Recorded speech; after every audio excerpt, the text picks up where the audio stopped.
የአፈር መሸርሸር እንዴት እንከላከላለን ከተባለ የአፈር መሸርሸር ልንከላከል የምንችልበት ዋናኛ መንገድ ምንድነው? ተክሎችን መትከል ነው። ስለዚህ ተክሎችን በተከልን ቁጥር ምን ያደርጋል ማለት ነው? ተክሎቹ አፈሩን ምንድን ቆንጥጠው ስለሚይዙት አፈሩ የመሸርሸር አቅሙ በጣም ይቀንሳል ማለት ነው። እዚህ የአፈር መሸርሸር አለ። ከዛ የአፈር ሀብትን እንዴት አድርገን መጠበቅ እንችላለን? ከዚህ ዳግም ድነና ወይም ደግሞ ሪፎረስቴሽን ድነና አፎረስቴሽን ሌላ ደግሞ ምን አለ? ጣምራ የደን እርሻ አግሮፎረስቴሽን የእርከን መስራት ከዛ በኋላ ከፍተኛ ስፍራ የአግድም ማረስ ዘር ማፈራረቅ የተፈጥሮ ማዳበሪያን መጠቀም እነዚህ ሁሉ ምንድን ናቸው? አፈርን እንዳይሸረሸር ወይም ደግሞ አፈር እንዳይጠፋ የአፈርን ምንጠብቅበት መንገድ ነው ማለት ነው። ዳግም ድነና ማለት በአንድ ወቅት ደን የነበረን ቦታ ከተመነጠረ በኋላ ያንን ቦታ ደግመን ተክሎችን በመትከል ያ ቦታ ድጋሚ ወደ ፎረስት እንዲለወጥ ወይም ወደ ደን እንዲለወጥ ማድረግ ማለት ነው።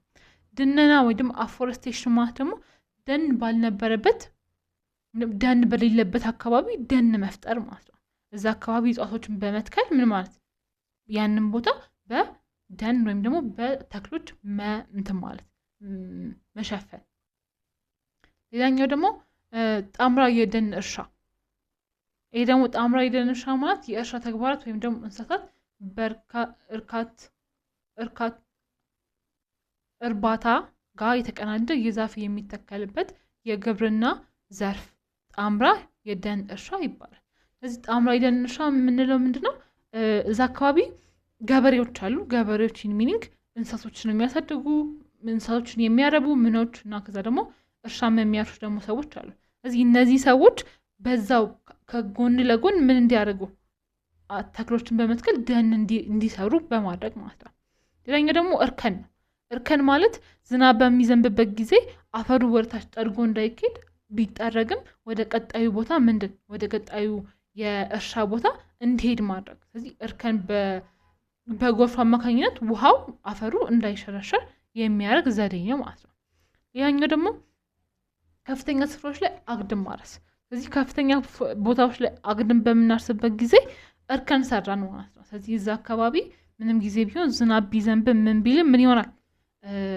አፈራችን የተሸርሽሮ ወደ ሌላ ቦታ አይሄድም ማለት ነው። ስለዚህ ሌላኛው ደግሞ ምንድነው? ዘር ማፈራረቅ።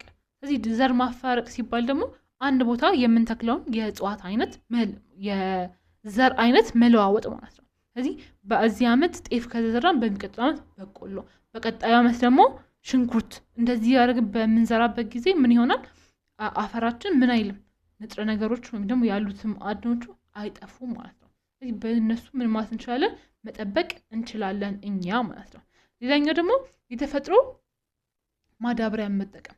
ስለዚህ ይሄ በኬሚካል የተሰሩ እንትኖችን ከመጠቀም ይልቅ ምንድነው አሁን ለምሳሌ የእጽዋቶችን ተረፈ ምርት ሚኒንግ ይሄ ሽንኩርት፣ ጥቅል ጎመን ስንልጥ የምናደርጋቸውን ነገሮች አፈር ውስጥ መክተት። እሱን በምንከትበት ጊዜ ያ ነገር አካባቢውን ምን ያደርገዋል?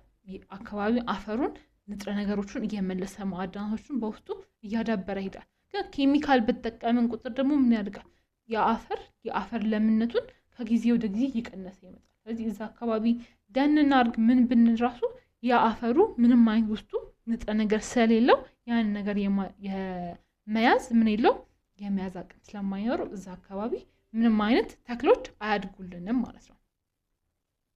ቀጣይ ደግሞ የምናየው አራተኛ ቶፒካችን የምስራቅ አፍሪካ የውሃ ሀብቶች ናቸው። የምስራቅ አፍሪካ የውሃ ሀብቶች ስንል ሐይቅ አለ፣ ወንዝ አለ፣ ውቅያኖስ አለ። እነዚህ ሁሉ ምንድን ናቸው? የውሃ ሀብቶቻችን ናቸው ማለት ነው። ስለዚህ ውጤታማ የውሃ ሀብት አጠቃቀም ማለት እንዴት ነው? እንዴት አድርገንስ ነው ውሃን በስነስርዓት የምንጠቀመው? የውሃ አጠቃቀም ሀብት አጠቃቀም ዘዴዎች ወይ ደግሞ ጠቀሜታዎቹ ምንድን ናቸው? አንድ ውሃ የማይጠቅመው ሰው አለ? ውሃን ለብዙ ነገር እንጠቀምበታለን አይደል? ለምሳሌ በቤታችን ራሱ ብናይ ለእጅ መታጠቢያ፣ ለሰውነት መታጠቢያ፣ ከዛ ልብስ ማጠቢያ፣ ከዛ በኋላ ምግብ ለማብሰያ፣ ከዛ ደግሞ ምን አለ? ከዛ ደግሞ ቤታችን ለማጽዳት፣ አካባቢያችን ለማጽዳት አይደል? ውሃ በጣም ለብዙ ነገሮች እንጠቀምበታለን። አሁን ለምሳሌ እጃችን የታጠብንበትን ምን አድርገን አስቀምጠን ግቢ ማጠብ ካለብን በሱ ማጠብ ውሃን ምን ማለት የውሃን በቃ በስነ ስርዓት ወይም ደግሞ ሳናባክነው መጠቀም መቻል ማለት ነው። ስለዚህ ይሄ አንደኛው ነው ማለት ነው። ውሃ ለምን ይጠቅመናል? አንደኛና ለምን ይጠቅመናል? ለምን አለ ለምንበላው በት ለምንሰራው ለዕለት ተዕለት ህይወታችን። ያ ደግሞ ለመጓዣነት እንጠቀመዋለን። ለመጓዣነት ሲባል በወንዞችና በሐይቆች ላይ በምንድን በጀልባ ለመጓዝ፣ በውቅያኖሶች ላይ ደግሞ ሲሆን በምንድን በመርከቦች ለመጓዝ ከባባድ እቃዎችን ለማንቀሳቀስ ይረዳናል ማለት ነው። ሌላኛው ደግሞ የኤሌክትሪክ ኃይልን ለማመንጨት እዚህ አሁን ለምሳሌ እኛ የህዳሴ ግድብ አለን አይደል? እዚህ የህዳሴ ግድባችን በምን እንደሚሰራው በውሃ ነው የሚሰራው። አባይ ላይ ስለተሰራ የአባይንን ውሃ ወደ ምን ወደ ኤሌክትሪክ ኃይል ይለውጣል፣ ወደ ኤሌክትሪክ ምንጭ ይለውጣል ማለት ነው። ሌላ ደግሞ የሚጠቅመን ምንድነው? ለአሳ እርባታ ነው የሚጠቅመን። ለአሳ እርባታ ሲባል ደግሞ ለሰው ልጅ ለምግብ ጥቅም ወይም ደግሞ ከአሳ የምናገኘው የተለያየ አይነት ንጥረ ነገር ስላለ ለምን እንጠቀማለን? ለአሳ እርባታ ይጠቀማሉ ማለት ነው። ሌላኛው ደግሞ ለቱሪዝምና ለመዝናኛ አገልግሎቶች።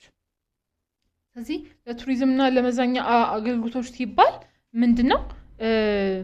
ለመዝናኛ ማለት በምንድነው? ለቱሪስቶች በሐይቆች ላይ ምናምን ነገር በጀልባ እንዲጓዙበት ይደረጋል። ፏፏቴዎችን ለማየት ይሆናል፣ ለመዋኘትም ሊሆን ይችላል። ስለዚህ ብዙ ነገሮች ለሚጠቅሙናል ማለት ነው። ለተለያየ አይነት ተግባር ይጠቅሙናል ማለት ነው። ምኖቻችን ናቸው እነዚህ የውሃ ክፍሎቻችን ናቸው ማለት ነው። ሌላኛው ደግሞ የምስራቅ አፍሪካ የሐይቅ አይነቶች። ስንት አይነት ሐይቆች አሉ በኢትዮጵያ ውስጥ? እኛ ሐይቅ ውስጥ ብዙ አይነቶች አሉ አይደል? አንደኛና ዋነኛው ምንድነው? የስምጥ ሸለቆና የስምጥ ሸለቆ ውስጥ ያሉ ሐይቆች ናቸው። የስምጥ ሸለቆ ሐይቅ የሚባሉት እነዚህ ሐይቆች በምስራቅ አፍሪካ ስምጥ ሸለቆ ውስጥ ይገኛሉ። ከነዚህ ውስጥም ኩሽ፣ አልበርት፣ ሞላዊ፣ ኤድዋርድ እና የኢትዮጵያ ስምጥ ሸለቆ ሐይቆች ይጠቀሳሉ። ስለዚህ እነዚህ ሁሉ ምንድናቸው? በኢትዮጵያ ውስጥ የሚገኙ ወይም ደግሞ በምስራቅ አፍሪካ የሚገኙ የስምጥ ሸለቆ ሐይቆች ናቸው ማለት ነው። ከስምጥ ሸለቆ ውስጥ ያሉ ምኖች ሐይቆች እነዚህም ደግሞ ምንድናቸው? በምስራቅ አፍሪካ ከስምጥ ሸለቆ ውስጥ ያሉ ሐይቆች ከሚባሉት ዋና ቪክቶሪያና ጣና ይገኙበታል ማለት ነው። ስለዚህ ቪክቶሪያ በስፋቱ ከአፍሪካ ትልቁ ሐይቅ ነው። ከአፍሪካ በጣም ትልቁ ሐይቅ የሚባለው የቪክቶሪያ ሐይቅ ነው ማለት ነው። ስለዚህ የቪክቶሪያ ሐይቅ ደግሞ የምንድነው? የአባይ ገባር ነው። ይሄ አባይ ሄድና ከዛ አባይ ደግሞ ወደ ናይል ሪቨር ውስጥ ይገባል ማለት ነው። ሰው ሰራሽ ሐይቆች የሚባሉት ለኤሌክትሪክ ኃይል ለማምጨት ወይም ደግሞ ሌሎች ጥቅሞች ከወንዞች የሚገደቡ ሐይቆች ናቸው። ስለዚህ እነዚህ ለሌሎች ጥቅሞች ሲባል ደግሞ ለአሳም እርባታ ሊሆን ይችላል ማለት ነው። ስለዚህ ተከዜ ምንድነው? ሰው ሰራሽ ሐይቅ ነው አይደል? ስለዚህ ይሄ ደግሞ ምንድነው? ለምን የተሰራው? ለኤሌክትሪክ ለማመንጨት የተከዜ ግድብ የምንለው ለምንድነው? ለኤሌክትሪክ ለማመንጨት የምንጠቀምበት ነው ማለት ነው። እሺ የምስራቅ አፍሪካ ሐይቆች ምጣኔ ሀብት ጠቀሜታቸው ቅድም ብለናቸዋል። ለመጓጓዣነት እንጠቀምበታለን፣ ለአሳ እርባታ እንጠቀምበታለን። በዋነኝነት ለሁለቱ እንጠቀምባቸዋለን ማለት ነው።